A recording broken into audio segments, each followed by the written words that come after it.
Chegamos, irmãos, nesse dia, 50 dias depois da Páscoa, 50 dias depois da morte e da ressurreição de Jesus.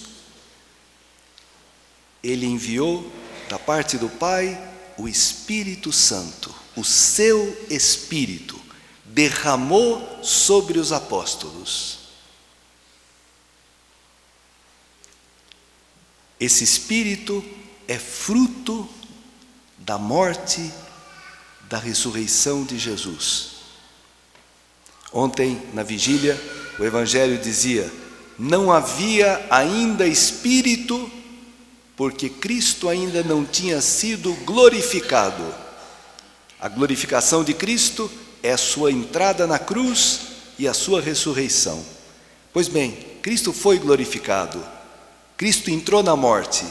Amou tanto a mim, a você, a humanidade inteira, que para transformar o nosso coração de pedra, esse coração egoísta, orgulhoso, teimoso, Ele deixou que o seu coração, cheio de misericórdia, fosse transpassado e jorrasse dele sangue e água.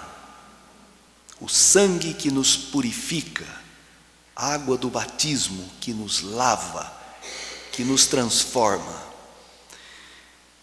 Muito bem, aqui a primeira leitura diz: quando chegou o dia de Pentecostes, os discípulos estavam todos reunidos no mesmo lugar. O Pentecostes já existia antes do Pentecostes cristão, digamos assim.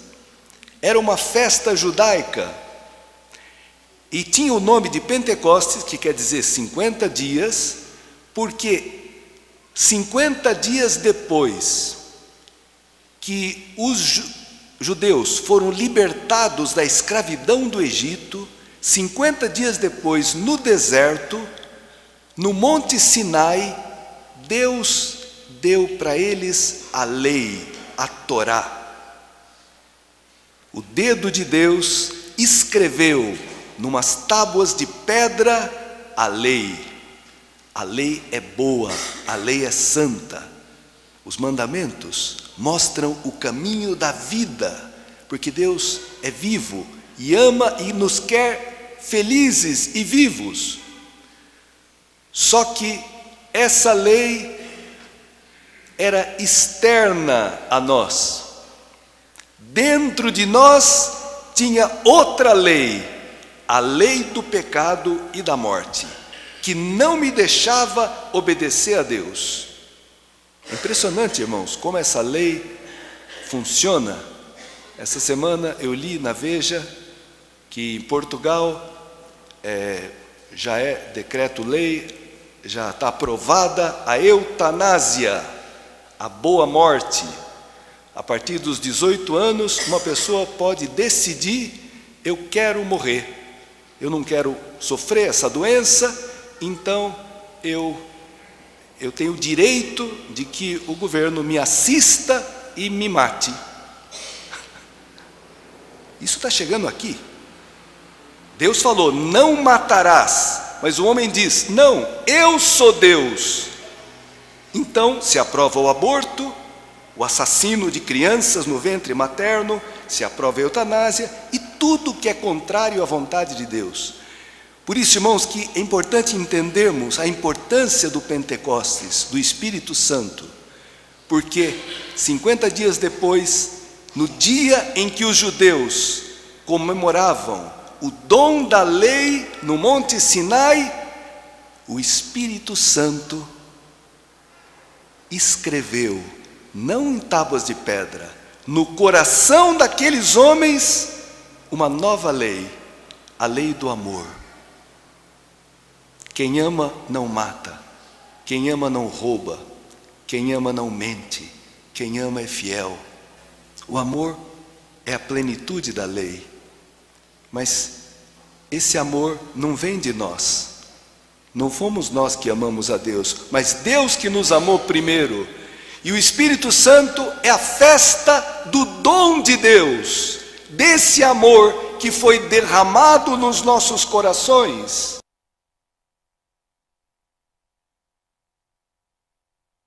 Que perdoa, que dá lucidez, esse amor cheio de humildade, porque, irmãos, a desgraça da nossa vida, da política, de todos os pecados, das guerras, é a soberba, é o orgulho. Eu sou Deus. Quando o homem se coloca no lugar de Deus, ele só faz besteira, só faz bobagem. Vira um bicho, um monstro, o homem sem Deus. E tem muita gente que pensa que é Deus, e que desobedece a Deus, e que insulta a natureza humana, porque Deus respeita a natureza que Ele criou, que é boa, que é santa, mas o homem soberbo, o homem da Babel, né? Ele não respeita. Aliás, esse Pentecostes descrito aqui nos Atos dos Apóstolos é a anti-Babel. Ontem na vigília, a primeira leitura era a Torre de Babel. Os homens que querem construir uma cidade e uma torre que atinja os céus. E eles dizem, é interessantíssimo, fala, emigrando do Oriente, eles se instalaram na planície de Senaar, deixando o Oriente. Oriente é onde nasce o sol. Oriente é símbolo de Deus. Quando o homem dá as costas para Deus, quando o homem deixa o Oriente, ele fica desorientado. Ele perde o sentido da vida e se instala, começa a idolatrar. E é interessante porque lá na Babel, na Torre de Babel, todos falavam a mesma língua, mas por causa do orgulho, da soberba, eles falam, façamos para nós um nome. Quer dizer, eu não recebo um nome de Deus, eu quero me fazer.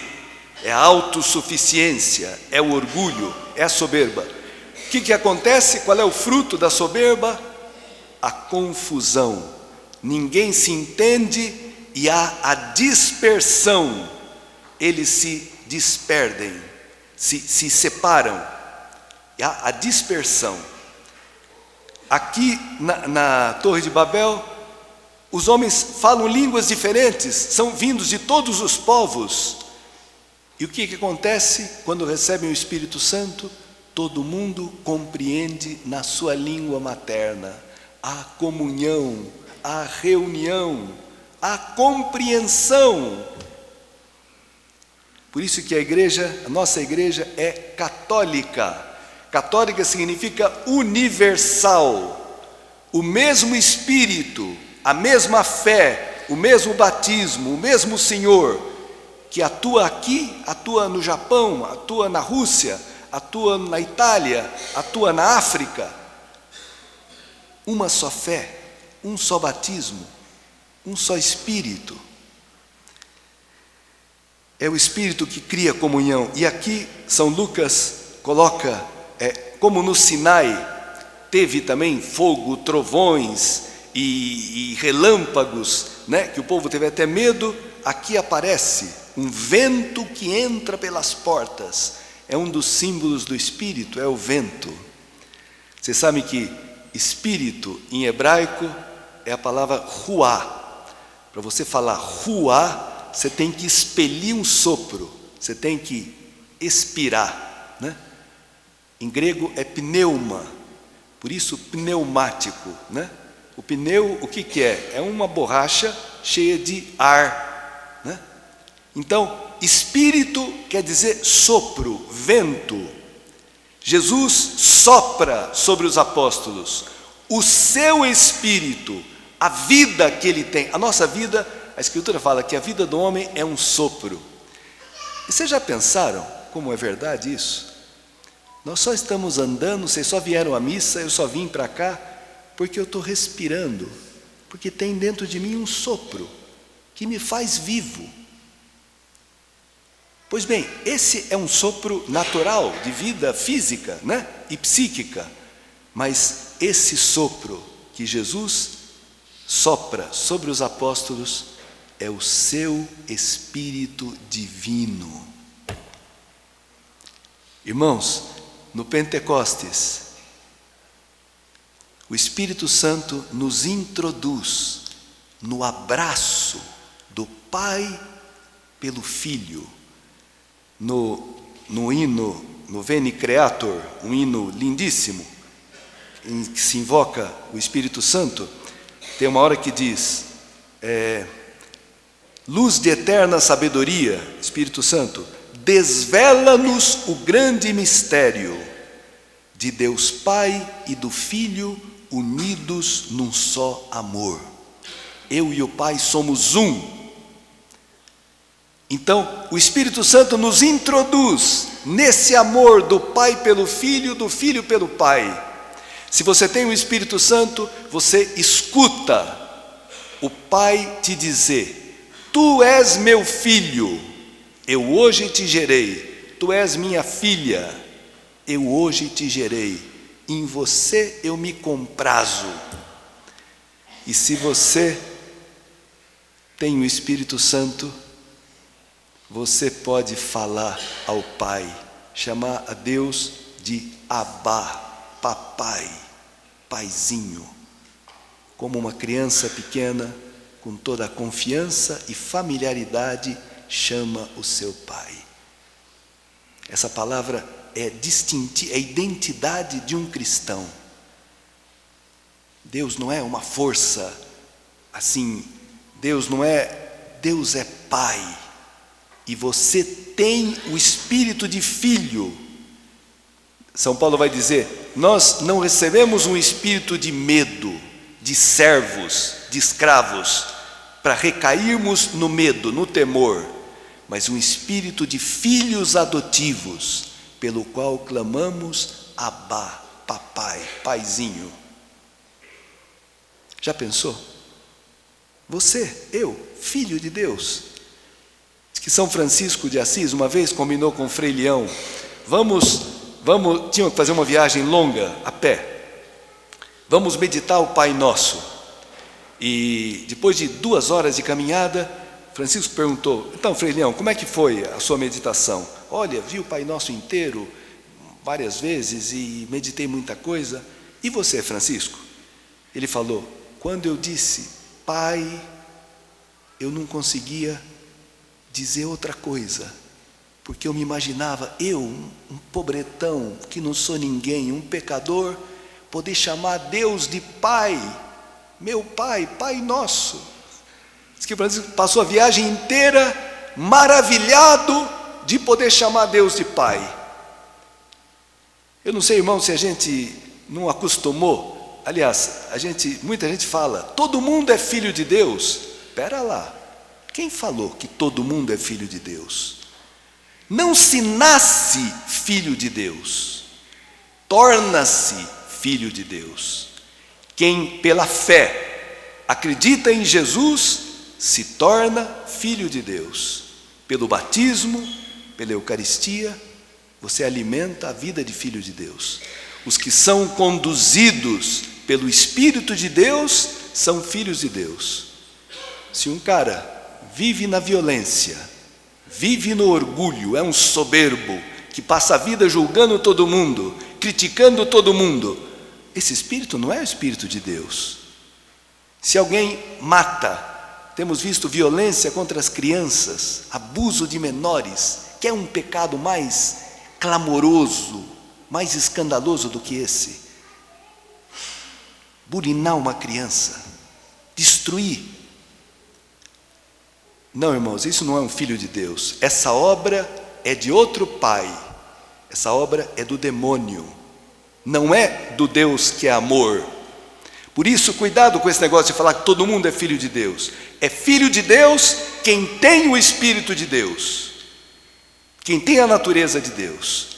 Tudo bem, isso é graça, mas são as obras que mostram quem é meu Pai, quem é que me conduz. se é o Espírito de Cristo, o Espírito do amor, ou se é o espírito de porco, o espírito do mal. Todo o pecado, quem tem o Espírito Santo não pratica o mal.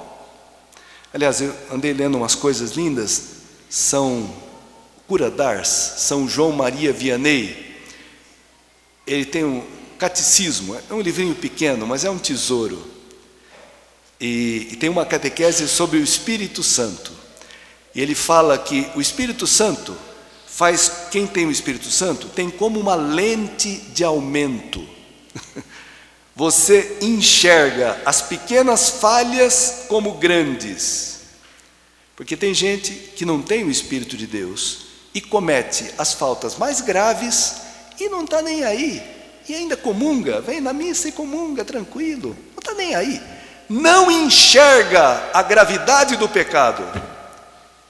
E o Cura d'Ars fala, por isso que a Virgem Maria nunca cometeu um pecado, porque ela estava cheia do Espírito Santo, e ela enxergava a gravidade do pecado e a grandeza do amor, a beleza. O Espírito Santo dá essa sensibilidade, o Espírito Santo nos impele, nos impulsiona a fazer o bem. São Paulo vai dizer, a caridade de Cristo nos compele. A caridade de Cristo é o Espírito Santo, é o amor de Deus, nos empurra. Quem tem o Espírito Santo não fica parado, não consegue viver para si, vive para Cristo, vive para os outros. Tá bom, irmãos, então alegremos-nos, bendigamos o Senhor, que quer nos dar para nós o Espírito Santo, porque nós temos uma missão. Como o Pai me enviou, também eu vos envio. E soprou sobre eles e disse, recebei o Espírito Santo. O Espírito você recebe como se recebe um presente, um dom. Ninguém poderia pagar. Cristo pagou com o seu sangue para que nós fôssemos transformados. Aquela promessa que Deus fez lá no profeta Ezequiel, tirarei do vosso peito o vosso coração de pedra, no lugar colocarei um coração de carne. Meterei dentro de vós o meu espírito e obedecereis os meus mandamentos. Essa promessa se cumpriu no Pentecostes. Por isso que dizem que é o dia do nascimento da igreja.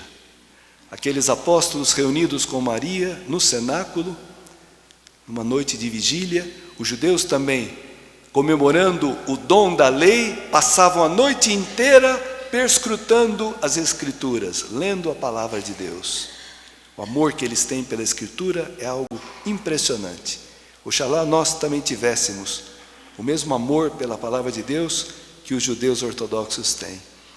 E eles também, reunidos em oração, em vigília, foram invadidos, beberam desse Espírito e foram transformados. Aqueles apóstolos que viviam brigando para ver quem era o primeiro, quem era o maior, agora Pedro e os 11 juntos, em comunhão. Aquela rivalidade, aquela disputa acabou, porque, irmãos, o amor faz com que a rivalidade seja diferente. Quem ama mais, quem serve mais, quem ocupa o último lugar. O pecado faz a gente sempre buscar o primeiro lugar. Quem tem o Espírito de Deus não precisa do primeiro lugar, pode assumir o último, porque ama de graça, não negocia, não troca, não cobra, ama, porque está cheio, repleto desse amor. Tá bom, irmãos, então alegremos-nos, que o Senhor nos ajude a todos a podermos receber e conservar o Espírito Santo. Eu li uma coisa bonita também, como receber o Espírito? 3 coisas. Pedindo com fé. Se vós que sois maus, sabeis dar coisas boas aos vossos filhos, quanto mais o vosso Pai Celeste dará o Espírito Santo aos que lhe o pedirem. Deus dá, peça, sabedoria. Senhor, não sei o que fazer nessa situação, me dá discernimento. Senhor, tenho uma mágoa, tenho um ressentimento, me ajuda a perdoar, me dá teu Espírito. Sem o Espírito Santo eu não consigo perdoar ninguém. Senhor, me dá paciência, tem uma situação que eu tenho que suportar, que não tem jeito de mudar, me ajuda a enfrentar isso, não com... Irmãos, o Espírito Santo torna o nosso fardo leve, o nosso peso suave. Quando a cruz te esmaga, quando você vive no esforço, é porque você está vivendo na lei, não no Espírito Santo. Porque o Espírito Santo é o jugo suave e leve. Meu fardo é leve, meu peso é suave. Por que Jesus fala isso? Porque ele está cheio do amor de Deus. Ele acredita no amor de Deus. Quando que a nossa cruz fica insuportável e nós queremos jogá-la fora? Quando estamos cheios de revolta contra Deus, achando que Deus fez tudo errado, que minha vida não devia ser assim, e que eu faria diferente. É lógico, se eu estou em pecado, se eu estou revoltado contra Deus, a cruz me esmaga, a cruz fica insuportável. Confessa os teus pecados, experimenta o perdão. Imediatamente você vê que, parece que eu estou olhando a coisa com outros olhos. A coisa não é, né? Deus, eu sei que Deus me ajuda, Ele está comigo. Quanta coisa Ele me fez superar. Ele vai me abandonar agora? De jeito nenhum. O Espírito Santo nos dá essa confiança, nos dá essa certeza de que nós não estamos sozinhos. Irmãos, para encerrar, tudo na vida da igreja vem do Espírito Santo. Daqui a pouco nós vamos ter o corpo de Cristo, porque antes de dizer as palavras da consagração, tem a chamada epíclese. O padre impõe as mãos e invoca o Espírito Santo sobre aquele pão e aquele vinho. E o Espírito Santo, o mesmo que gerou Jesus no seio da Virgem Maria, transforma o pão e o vinho em corpo e sangue de Cristo. Tudo na vida da igreja é obra do Espírito Santo. Ele é a alma da igreja. Maria é a esposa do Espírito Santo. Ela consentiu, ela disse sim, e o Senhor, faça-se em mim, e o Espírito Santo fez. O Cura d'Ars diz, se me oferecem, eu tenho que ir para Paris, é longe, e eu estou a pé, e aparece uma carruagem e um cavalo, vários cavalos fortes, e alguém me diz, entra aqui, eu te levo. Se você diz, tá bom, aceito, você entra e sem esforço, aquela carruagem te leva a Paris. Pois bem, irmãos, eu só preciso dizer sim, aceito. Eu aceito essa carona, né? Que o Espírito Santo me conduza, me leve. Não preciso viver no esforço, não preciso viver na lei. Posso viver no amor. É de graça e Ele me oferece essa bênção.